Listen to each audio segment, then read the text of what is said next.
Hello and welcome to So What You're Saying Is.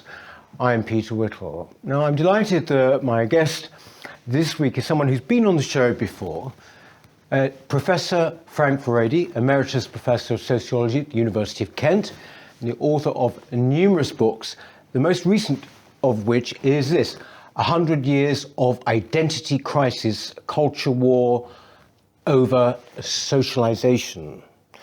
It's just come out.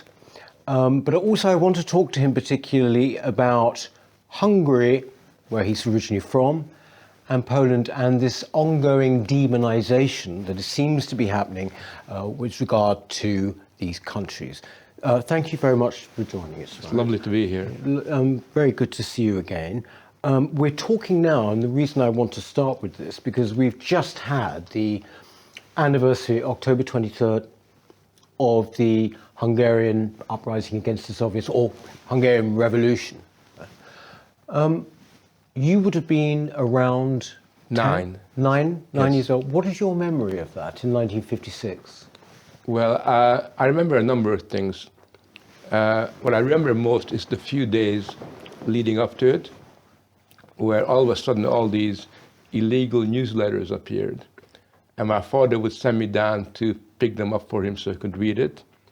And I just remember seeing people in Stalinist Hungary who were usually very scared and reluctant to open their mouths, and who would walk around, with their eyes averted or looking at their shoes, all of a sudden transforming themselves into very loud, noisy, aggressive individuals criticizing the government. And I remember that transformation occurred very, very fast. And it's something that I always feel really good about, because it shows you how ordinary people can find their voice very suddenly in certain circumstances. But I remember the first day very, very clearly, because what happened was my sister was very active. She was a student, and they were very active in the original sort of momentum behind the revolution. And there was a big demonstration organized, and the demonstrators ended up in front of the Hungarian radio, which was just about 100 meters diagonally across from where I lived. And so my sister took me out that night to kind of watch the proceedings, to yell and shout. And all of a sudden we heard a burst of machine gun fire. And what happened was that the secret police who was in the building got scared about the noise and about the aggressive nature of the demonstrators, in the sense that they were demanding to be let in and make a statement. And the minute they started shooting, my sister just grabbed me and ran back home. And that was, at that point, that's when it really broke out. The armed conflict broke out at that point in time. And I also remember my father, who became one of the heads of the council, the workers' council in the 5th district of Budapest. And he made me used to carry this council stamp, these official ink pads, right. Because he was scared that it might be found. So I used to go around in my school bag and walk around with it for him, because nobody would search a 9-year-old kid. So I had a lot of incredible memories, and it stayed with me to this day, because the 2 weeks during which the revolution succeeded were so joyous and so intense that, for me, being watching it, almost like in front of my eyes, it kind of imprinted itself upon my imagination to this day. And I almost remember every single hour of the first 2 or 3 days, all the way until the moment when it was crushed, when the tanks came back, the Soviet tanks came back, and the fighting, the fighters were defeated. I remember that very, very clearly. It was a really transformative moment for me, and I think a lot of people that were involved in that. You have to remember, people don't realize, but if it hadn't been for that revolution, I don't think that the unraveling of the Russian Empire would have taken place so fast. I don't think that regime change would have happened. I think that after '56, people recognized in the Communist Party, in the communist regime, that you just couldn't simply rule in the old way. You had to make concessions. And that's why Hungary became the most liberal, in inverted commas, of these states. not really liberal, but they allowed people to have a certain amount of freedom. And I think that it was precisely because it was clear that people just wouldn't put up with this regime of oppression indefinitely, that gradually the Soviet leadership, the East European leadership began to know that they were really, really isolated and that they were living on borrowed time. But when you say you remember those first days before it was crushed, what is it you remember? Was it I imagine, and I've never been in the situation, of course, that it's just the sheer intensity and joy. I don't know, but what was it you remember as a 9-year-old? As a 9-year-old, I remember some bad things. For example, I remember on day 2 walking around with my father on this boulevard, and there were these streetcars that were off the track. And I looked in there, and there were a couple of dead bodies, and I still remember my father putting his hands over my eyes to make sure that I didn't see it. And I remember those kinds of incidents. But I also remember, there's one day I remember very, very clearly, because I went to the playground where I used to play with my friends. And in the playground, there were 2 tanks that were blown up by people that we knew. They were barely older than us. They were like 16, 17-year-old kids who threw some Molotov cocktails into the Russian tanks and blew them up. And I remember watching, sort of the kids playing in the tank. And then what happened was something that I don't quite understand to this day. What happened was that there was a few kids that I knew whose parents and family were implicated in the regime, who were different than we were. We just never talked to them, never trusted them. But there was one boy who was my friend, who I didn't know very much about his family, but he came up to me and he said to me, Frank, I'm really worried. I said, why are you worried? I'm worried because, my dad is in the AVO, which was the secret police. And I'm really worried that they're going to come and get him and, sort of jail him or beat him up or even execute him. And I was shocked to hear that. But contrary to what I thought I would do, which is to go and tell other people about the family, I kind of said, look, I know the guy, he's a friend of mine. I really rather that he wasn't, put in a difficult situation, so I just kept it to myself. And just remember the inner tension. I was very conflicted about what I should do, but in the end I said, on the balance of things, I'm not going to tell on him. And that was one of that day is so much in my memory. Yeah. All those conflicting emotions that kind of kicked in.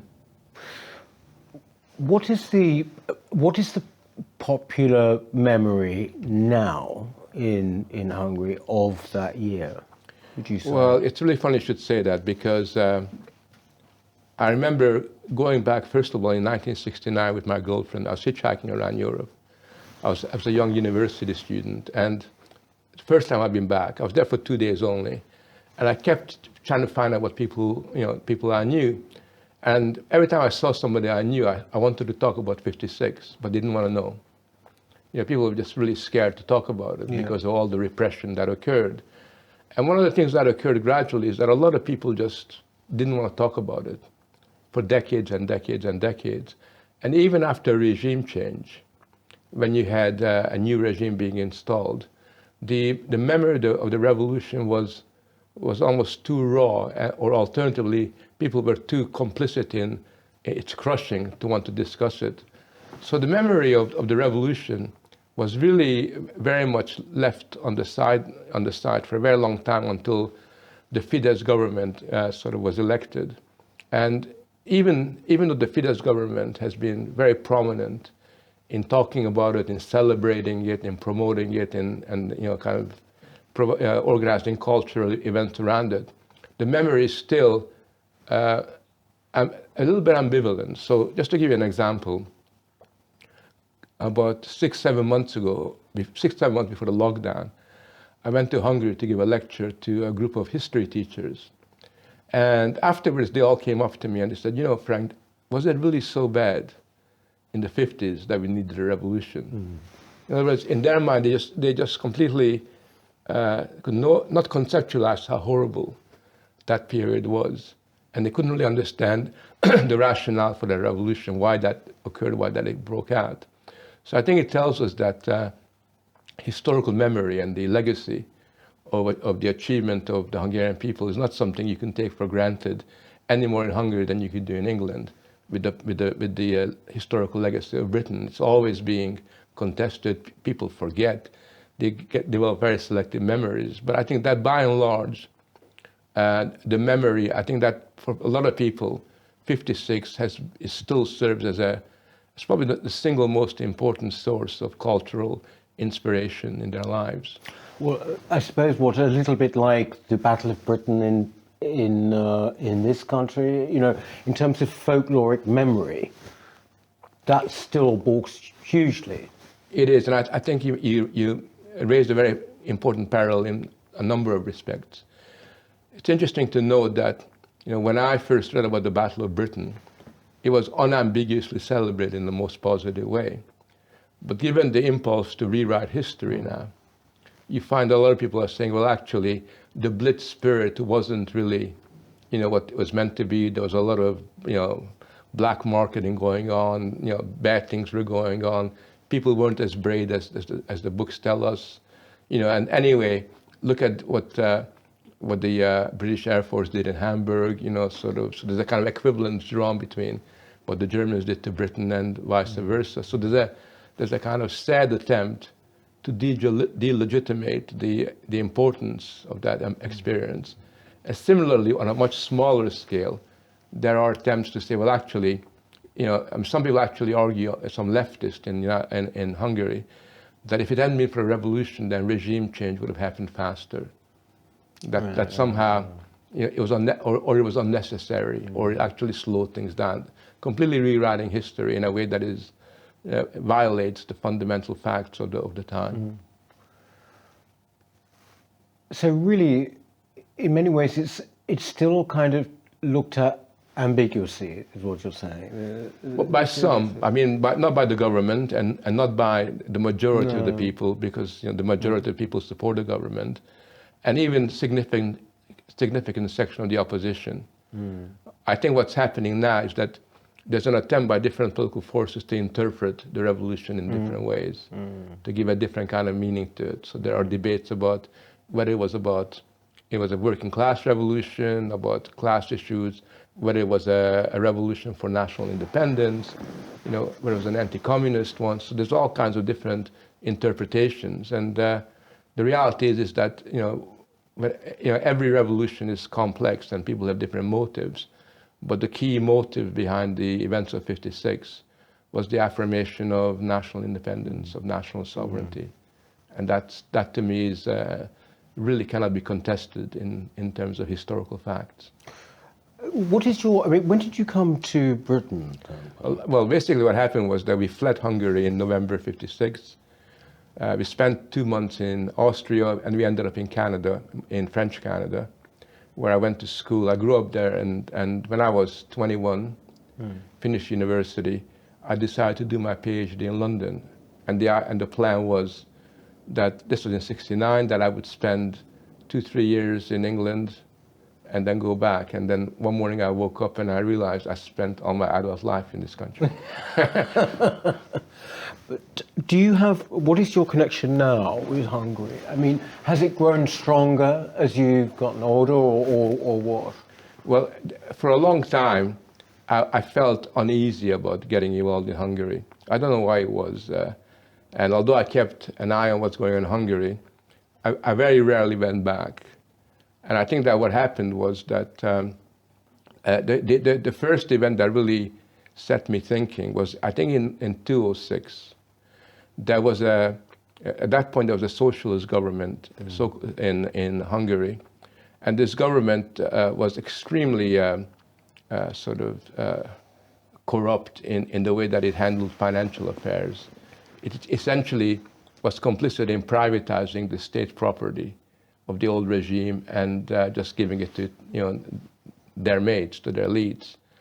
And what happened was that the prime minister, the socialist prime minister, was a big favorite of the European Union leadership, made a speech where he said, look, we've been lying to the population about the fact that things are going to be better. We've been lying about the population, about hiding all the economic problems that we've created.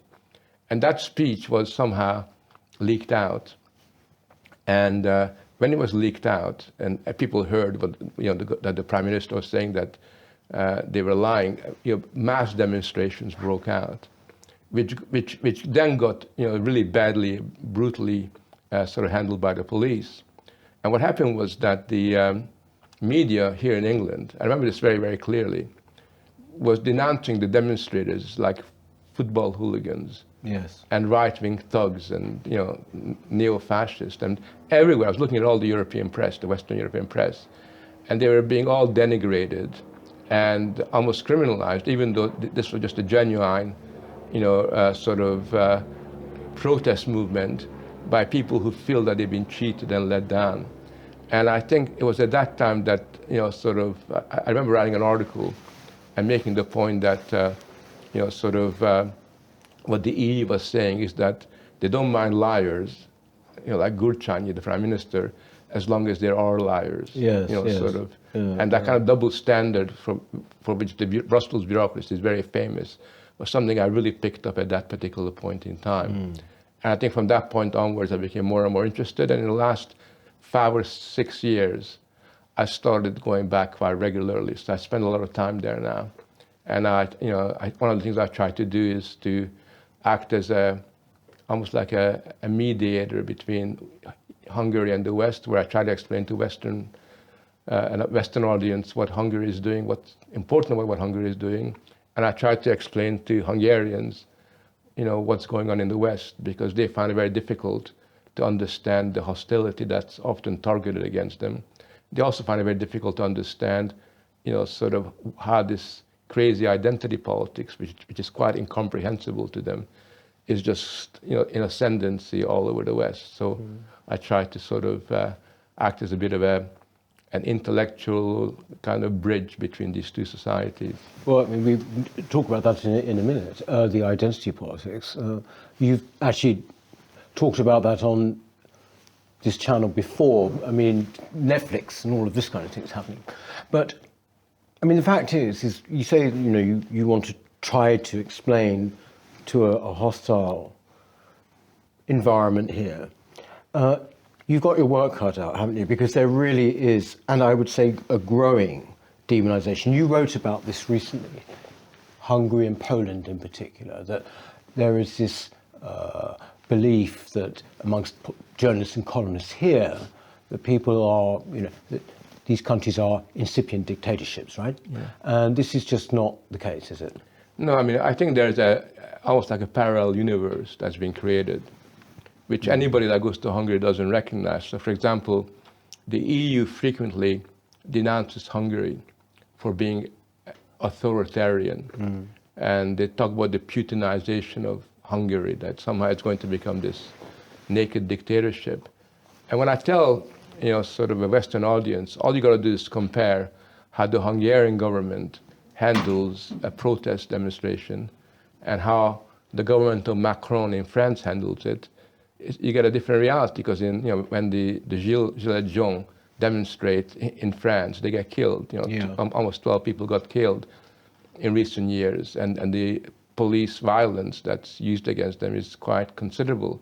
When you have 100,000 protesters in Budapest yelling and shouting at the government, and just basically kind of sitting down and sort of really demonstrating in a very kind of militant way, the police watch them, and the police just make sure that order is kept. There's no violence, no nothing, and yet Hungary is authoritarian, whereas France is super democratic and is super liberal. So there's a kind of double standard. And I can give you a lot of examples. I think the most grotesque example that really riles me up is when they say that the Hungarian government is anti-Semitic. And the interesting thing is that Budapest has got this, the second largest Jewish community in the whole of Europe. It's got a flourishing Jewish culture. And very often when my English friends come to Budapest and I show them around, they make the point that they see all these posters advertising, Yiddish klezmer music or advertising Jewish cultural activities. And there is not a single graffiti on any of these posters. And they make the point, imagine if similar posters were put up in East London or in Bradford, Yes, the other yes. part, they would be defaced, almost immediately. So, and the other example I use is that, there was about 8 or 9 Jewish restaurants in Budapest. Not a single one of them has got any police protection, or there's no need for guards. You go to Brussels or Paris, it's unthinkable that you would have a Jewish restaurant without there being 2 policemen, standing outside to kind of protect it. So there's a kind of weird, sort of double standard, a kind of fantasy sort of Hungary that's been constructed almost in a Disney-fied kind of a way.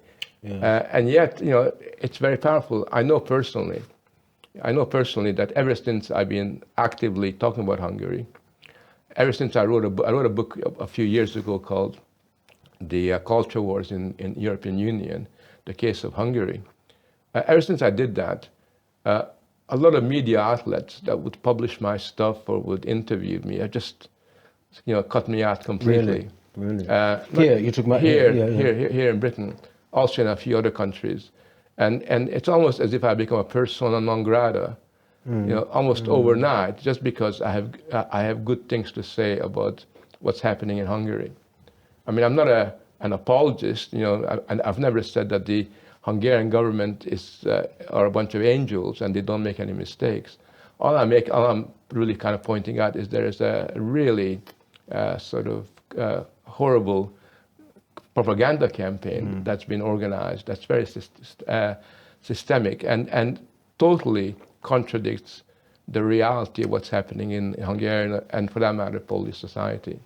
There's also a very particular problem with the EU at the moment is now rather people, Remainers, particularly in pro-EU people like David Aronovich, I think you mentioned in your comment.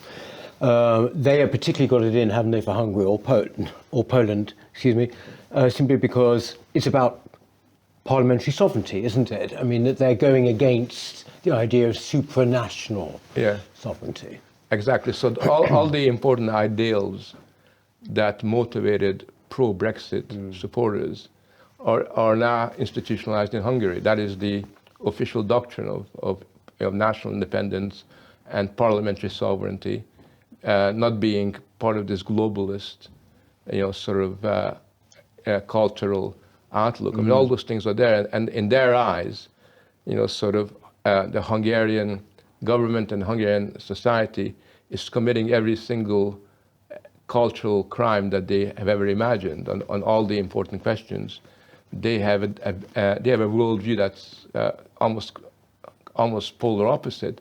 But not only that, but unlike other governments, the Hungarian government actually and aggressively, sort of idealizes those kind of traditional values, which they loathe, which they really, really hate, and it's probably the only government. Because although there is also the Polish government is also not liked, the Polish Prime Minister and the Polish government are not nearly as committed to the promotion of that culture and the long-term sort of projection of a different way of living and being as a human being that the Hungarian government does. Because whatever you think about them, the Prime Minister in particular is a man of ideals and principles, not simply a kind of pragmatic politician. And I think that kind of marks him out. There's very few people around now who have that, who actually live by their principles rather than simply by, the dictates of the next election. I mean, this is a point, really, isn't it? That even though they might talk about sovereignty and parliamentary sovereignty and these things, it is a distaste, isn't it, for what Prime Minister Orban or the government stands for, what it sees as important. It's a distaste. Are you, a supporter of Orban? Are you a fan of the Prime Minister? Well, I think that, in the world that we live in, you have to make choices. And I think that if I've got to make a choice between the sovereigntist political culture that is promoted by Orban's government, I'm wholeheartedly behind that. And I'm wholeheartedly behind his attempt to protect Hungary and affirm its independence. Hungary has very rarely enjoyed national independence, and I think that that historical legacy is very much preying on the mind of him and his colleagues. So I think that's something I really support. I think the Hungarian government has done some wonderful things as well. I think that their family policy is really good in the way that they're providing a lot of support for women and families, in the sense of providing daycare, making it easier to bring kind of children up. And I think some of their economic policies have really worked quite well. They are old-fashioned conservative, not liberal kind of economic policies, where they have gone out of their ways to provide a social net, particularly for the rural poor, and just in general, sort of helping people get on the mortgage ladder. They've done a tremendous amount of work to provide people with the resources to buy their first home. So a lot of those things I think are extraordinarily creatively done. Obviously, like other governments, they make mistakes, they screw things up. That comes with the territory. So I wouldn't say that I'm an uncritical supporter, but I do think that they have really marked out for themselves a very strong foundation to develop a more independent and genuinely conservative, not kind of rhetorically kind of conservative political sort of outlook. And also just valuing a pride in the nation state and the fact that it's a Christian nation state. What I hear quite a bit here is people sort of say, well, if things get really bad here, there's always America. It's not America anymore. Increasingly, people think, well, actually, there's Hungary, there is Central Europe, Eastern Europe, where people still value these things. We are at the beginning of an election campaign, would you say, in Hungary? Is it sort of like, has it really kicked off? Yeah, it's non-stop election at the moment. The election is going to be held in April. And it's going to be a very close election, because all the opposition parties from the far right to the left have united in a very unprincipled way. So basically they formed an electoral bloc, and they're putting forward one candidate to run against Orban. So it's going to be a fairly close election in the sense that it's going to be sort of totally polarized. You either vote for one or the other kind of situation. Myself, I think that the government is likely to win the election, mainly because it's got a very solid base of support, and that solid base of support is not going to disintegrate anytime soon. Whereas the opposition, sort of, although they've been able to get everybody together from all across the political divide, there's a lack of solidity in there. Yes. So, yeah. But it's going to be very, very exciting, in the sense that in the previous election it was very clear that Orban would win, and also the one before that. So it is, despite what one hears, it is a genuinely democratic political campaigning that is taking place. Who is the candidate that has drawn all these parties have drawn? You said there's one candidate. Yeah, he's a man who's lived most of his recent life in Canada and America, came back to Hungary, and I think a couple of years ago he managed to get elected as a mayor of a small city in Hungary. And he did that primarily by uniting the whole opposition. He got again from the left to the far right to basically run one candidate. Yeah. And to everybody's surprise, he defeated the Fidesz mayor who had become relatively unpopular. So that's how he became propelled on the national stage. He hasn't got a real party.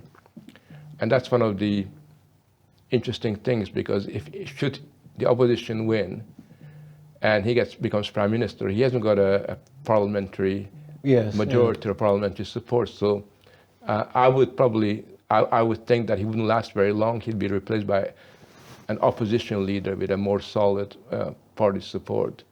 But the reason why they're running him rather than anybody else, the reason why the opposition has united behind him, is because he claims to be conservative.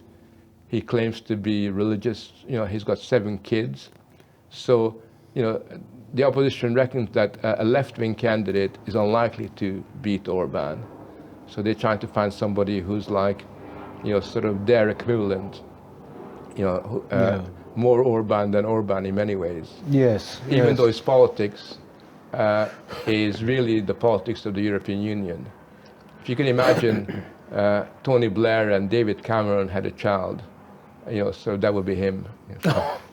What a thought. Excuse me.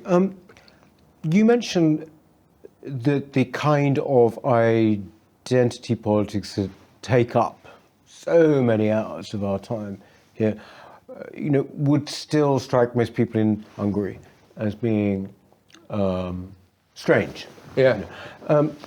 By way of rather clumsy segue, your book, 100 Years of Identity Crisis, which looks actually, doesn't it, at the very genesis of what we're talking about now with identity politics. Would people looking in Hungary, reading your book, would they sort of nod along and say, oh yes, that's true, or is this something which is, are you talking about Western Europe here? Well, the thing is that although these kinds of ideals are particularly strong in the Anglo-American sphere, and particularly in the urban centers, and particularly amongst the university-educated professional classes, that's where their heartland is, not in, not in Bradford or not in Sunderland. Nevertheless, because of the power behind it, which is essentially fueled by American soft power, it does spread everywhere. So, Germans laugh about it, and all of a sudden they're kind of deciding what kind of pronouns to use. And similarly, if you look at East Europe, I remember very, very clearly, about 3.5 years ago, I gave a speech in Hungary about gender politics, about the whole obsession with gender identity in the West. And I remember at the time, some people said to me afterwards, that's very, very interesting, Frank.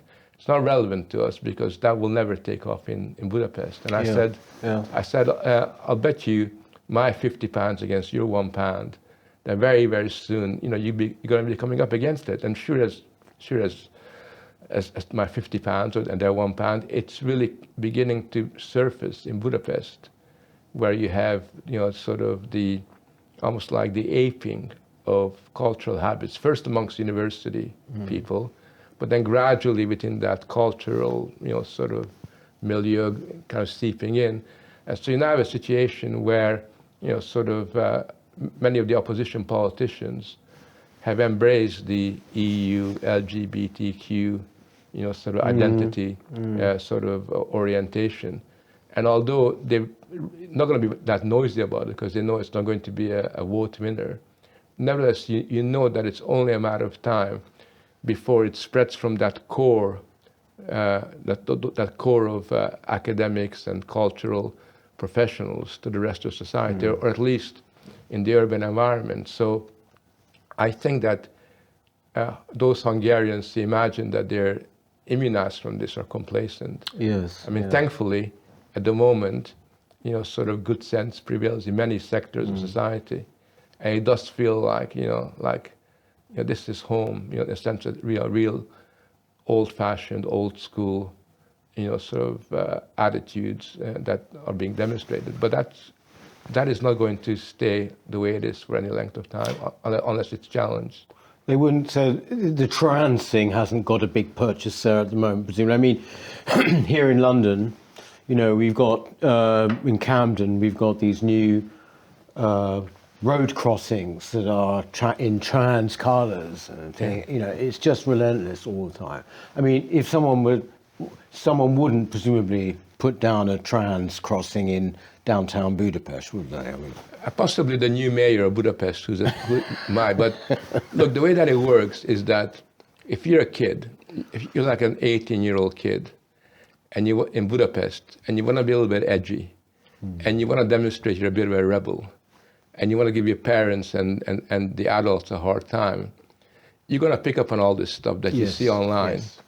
And you're going to put on an LGBTQ hat, one of those hats, or you're going to sort of do something that, an act of defiance that's expressed through the transgenderist ideology, because that's the way these things go. Now, I can live with that. I can live with, sort of rebellious kids doing that, as long as there are sensible and intelligent grown-ups who are able to manage this and deal with this and affirm, sort of the value that at the end of the day, whether we like it or not, there is two sexes. There are men and there are women, and we mustn't violate scientific facts in the interest of celebrating these rainbow colors. So I do think that I am worried because I know how these things can spread very, very fast. I mean, I spent most of my adult life in a university environment, and I can see how the most grotesque ideas can take hold very, very fast and then spread like wildfire, as long as people acquiesce to it and look the other way and don't take a stand against it. I mean, would you pursue an academic career now if you were, say, like in your early 20s? To be honest, this is an interesting question because the university system has changed so much. I would, but the reason why I would is because I don't want to leave all those kids under the influence of one body of opinion. I think there are a lot of people I know who are really good people who think the way that you and I think, who tell me that they would never go anywhere near university because of the kind of culture that prevails there. And I tell them that that's an easy way out, that to some extent, as an educator, as an intellectual, you got a duty to do whatever you can to stand up against this, to provide an alternative pole. I mean, look what happened in Sussex University when they got rid of Kathleen Stock. To me, the really horrible thing about it was, more than anything, wasn't what they did to Kathleen, it was the fact that not a single academic signed a letter of support in her own university. I mean, her own philosophy department was just conspicuously silent. Can you imagine your colleagues turning their backs on you? Your colleagues, even if they disagree with you, just ignoring the fundamental precepts of academic freedom. So when you have that kind of climate of opinion, we need more people in there. We either need to create new universities, which I'm all for, or alternatively, we need to be there and provide a counterpoint to the dominant ideological sort of mood on these campuses. So I would, even though I know I wouldn't have the kind of easy time that I had in my own academic career. It would be a struggle to be there, and I would need, a few friends to give me stiff drinks and watch my back. Well, I think what is quite encouraging is Kathleen Stock has just joined up with this new university, I think the University of Austin. That's right, yeah. Which is not sort of actually operating quite yet. That's right, yeah. But it's a step in the right direction. This book does, as I say, lay the roots of a lot of what we're talking about a long time ago, doesn't it? In particular, in the whole point of socialization. Yeah. Do you mean of children? Yeah. I think the culture war always begins in the nursery. In the nursery? Yeah, we don't realize that, but it's ever since the late 19th century, it's been through the attempt to influence children that the culture war has kicked in. And after I wrote this book, look what happened in Virginia, where you had the attempt by the teaching profession to bring in transgenderist ideals in the classroom, to bring in critical race theory. And when the parents basically said, I don't want my kid to learn all this stuff, they were denounced as domestic terrorists. Yeah. Right? So a huge row broke out. And that to me is like what the culture war is really all about. By the time it gets to the university, sort of one side or the other has won. It's too late to turn the clock back, because if young people are educated into a view of the world that is against the legacy of Western civilization, that is suspicious of Britain's past, that is all too ready to make fun of everything that is British, by the time they get to university, it's really too late to do very much about that. So what I've done is I kind of showed the genesis, the genealogy of the culture war, which began a long time ago. 100 years, century? Yeah, and more than a century. And it's only now crystallized into becoming the dominant kind of battlefield.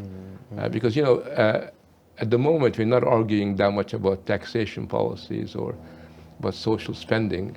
We're spending a lot of arguments about identity-related issues. And that took a long, long, long time to come in. And in the book, I trace the origins. And the reason why I do it is not because I want people to learn about history, but I want people to understand what is special, what is distinct about the way in which the values that have made Britain and made human civilization what it is, how those values have such a precarious status at the moment. And if you understand that, I think a lot more people would be willing to mobilize against it and Yes. spread the word. You've actually, identifying the very roots of this, there are still a lot of people around who think this is kind of just like modish fashion. Isn't that right? And it's absolutely not, as we're seeing in America, as you said. 100 Years of Identity Crisis by Professor Frank Furedi. The book is out now, is it? Frank? It is, It's yes. indeed, yeah. Thank you very much for talking to us about that, but also about Hungary and about the past in Hungary. Yeah, it was a pleasure to reminisce. No, it's wonderful. I've got to know at least Budapest myself a bit lately, and I love it, and looking forward to going back again. Thank you very much, Frank. Thank you. Right. Take care. That's it for this time on So What You're Saying Is. We shall see you next time. Thank you very much. Bye-bye.